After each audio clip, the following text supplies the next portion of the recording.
7 विकसित Bharat.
Welcome back. 24 minutes to go, and then, of course, the budget will be upon us. But just before that, Nirav Sheth, CEO, Institutional Equities of Emkay Global Financial Services, joins in. Nirav, hi, good morning. Thanks for joining in. Nirav, as a significant market participant, let's start by talking about how are you feeling before we go into this budget. Are you confident, buoyant, excited? Tell us what your thoughts are, and what have you made of the last few budgets or Nirmala Sitharaman's term in the last 6 years as FM? I'm fairly excited, and anyone remotely concerned either with the economy or with the stock markets have no reasons to complain. Frankly, if you ask me, I've been quite vocal about this, that the last 5-7 years have been probably the best managed in terms of the macroeconomy and in terms of the microeconomy as well. And therefore, you just keep doing what you've been doing all this while without tinkering too much, and let the free market do the rest for you. Focus on infrastructure. There is much to go, and then obviously we can talk about some few policy actions that you can take given the buoyancy in the markets. But broadly, the fact that you need to push investments at a different level, you need to improve the structural potential growth rate of the economy. That is where the focus has to be, and eventually it flows down to employment as well. What would the expectation then be, taking forward with the interim budget left things? What would the expectation be from the full budget this time? What were you left longing for? Frankly, like I said, the only difference is that from the time, from the number that you had for interim budget, obviously you got a bonanza from RBI, which is roughly about 40 bips to my GDP. And the best way to try and use that is try and improve the capex outlay, probably a bit on revenue capex as well, because that has been declining for last 3 or 4 years, and that is probably politically the right thing to do at this point of time. The only thing I really want, and this is a bit difficult to pull it off because it requires a lot of political capital. Indian government is probably, we are slightly poor in terms of the income generation, but we are very, very asset rich. This is the right time to try and lay a path for big, massive divestment and privatization for the next 3 or 4 years. If you pull that up, the balance of the government of India can change dramatically. You probably got all the monies in the world to try and do whatever you want. And you have the political capital to do it as well. Whether they do it and whether they announce that they are going to do it is a different question altogether. Mm-hmm. Okay. Nirav, good morning. What is that one thing of the many, I know it's difficult to pin it down to one thing, but if there's one thing that you would watch out for or hope for, which would be positive or not negative for the markets? Well, if you ask me, what is the risk to your view on the markets, and importantly, means what is the risk to the view on the economy? I believe that you should not do anything that tinkers with the efficiency of the market. You can have utopian views about what you want to do, the small investors not losing money, trying to curb excessive speculation. These are good utopian targets to try. You believe in the efficiency of the market, you to believe in free market economics. They work beautifully well, right? You need to create very broad regulations so that people follow those regulations. Don't kill the animal spirits. They come. They don't happen overnight. It takes a hell lot of time to build confidence, and it takes a second for you to become fearful, right? As long as you don't tinker with the tax rates, which means that you don't change the intrinsic value of the Indian economy, right? You don't essentially, sort of disturb what is going to the shareholders and what is going to the government. I think we are mostly fine. The rest, everything is simple mechanics. I don't get too worried about whether, fiscal deficit is 10 basis points above expectation, 10 basis points lower than expectations. That is just a narrative that dies in a day. Don't kill the animal spirits this is the only thing I look for in the budget.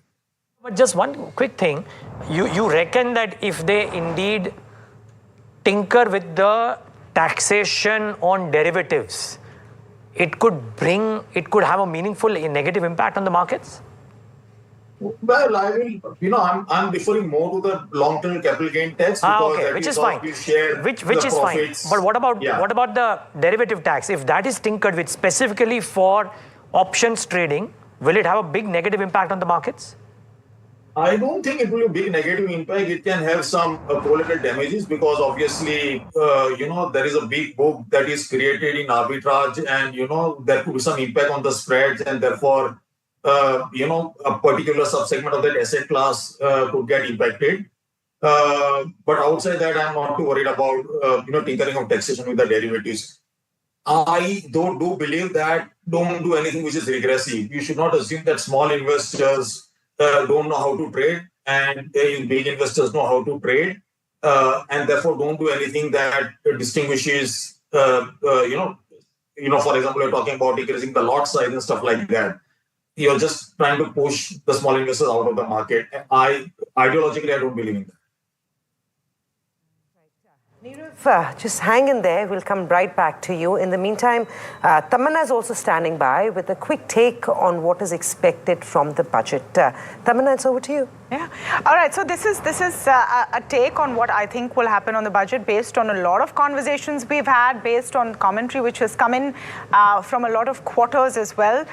So the number one pointer, which I think that you're going to see more of the same in Budget 1 of Term 3, while there will be an attempt to say that you are setting the roadmap for the next 5 years, there won't be too much difference or deviation in policy. Because remember, right from when the election results came out, the government has been harping on and re-emphasizing that nothing really has changed. Your cabinet is the same, your policies are the same, your finance minister is the same. So expect budget to be a continuation of the interim budget, because the messaging is that just because the BJP has lesser seats than was expected in parliament, it makes zero difference, and that's important. Focus on infra, hence, will continue.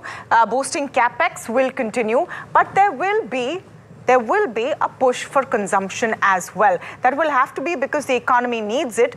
The form it takes is what the question really is. Will there be welfareism? Will there be populism? The likelihood seems no, which is why you will see the fiscal deficit glide path at 5.1 in the interim budget, which will be maintained, could even be bettered, because remember, you have that RBI bonanza come in. So watch out for that number. That becomes a very, very crucial number. Like I said, consumption push stays.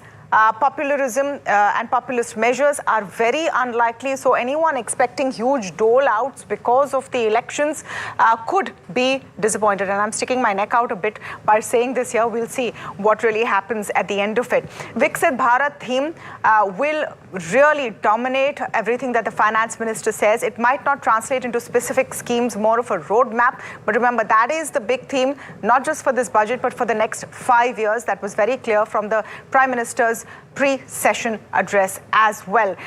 Tax relief. Everyone's waiting for tax relief. Middle class, lower middle class. Will slabs be tinkered and changed? We've heard a lot of guests this morning also saying it. My take is that if you see any change at all, it will be in the new tax regime, not in the old tax regime. It's unlikely that tax slabs will be really tinkered with. We'll wait and see what happens. The only joker in the pack is what happens with derivative volumes. Do you do a tax tinker? Do you put some kind of a regulatory leash? And if that is what the government aims to do, remember, they don't need to do it in the budget. There are a lot of ways to sort of burst that bubble if that really is the concern coming in. And it's likely to be a measured move, something that won't spook the markets, but will get exactly what they want, which is tempering a bit of the froth and frenzy on derivative volume. So this is basically my take of what I think will happen in the budget. We'll, of course, wait and watch. Interesting to see if the tinkering on the derivative side of the business could actually impact the sentiment, just like maybe capital gains potentially could. But of course, this is going to be important because there'll be policies proposed, especially as Prime Minister Modi and the run-up to the Lok Sabha election had talked about making India the third largest economy in size and, of course, $5 trillion. Well, talking about what industry is expecting, their wish list, let's cut across to a conversation my colleague Janini is having with CII's Vice President R. Mukundan and Vinayak Chatterjee, Chairman, CII Infrastructure.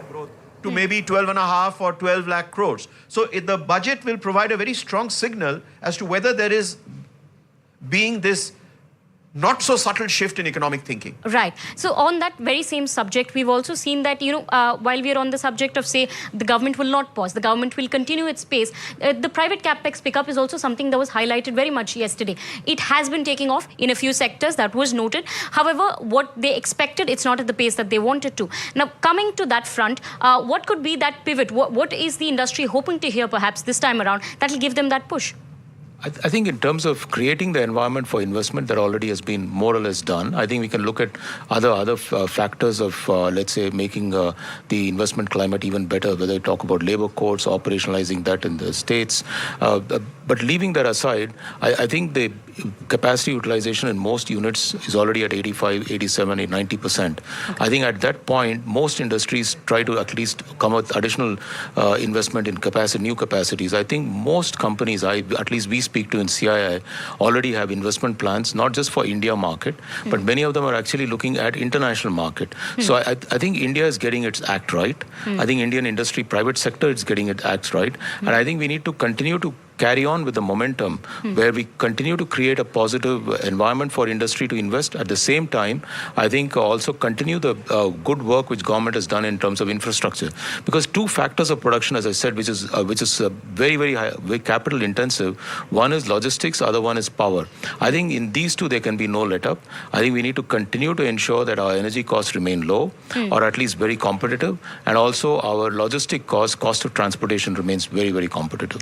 Right. I want to come back on energy to Mr. Chatterjee, but quickly before that, when you did say, Mr. Chatterjee told us also about perhaps a change in thinking. And that brings me to one other point that the CA made yesterday, especially vis-a-vis our treatment towards import and trade with China. Now, perhaps a change in the China plus one strategy, or rather he highlighted that we have to find a balance between what we're importing and how we're looking at the import of capital and the import of goods. So on that front, how do you think the export market and the industry, particularly the representative of the body that you are, how do you think the industry is looking at this? Are they ready for what was in the likes of, say, Brazil or Vietnam that was explained yesterday?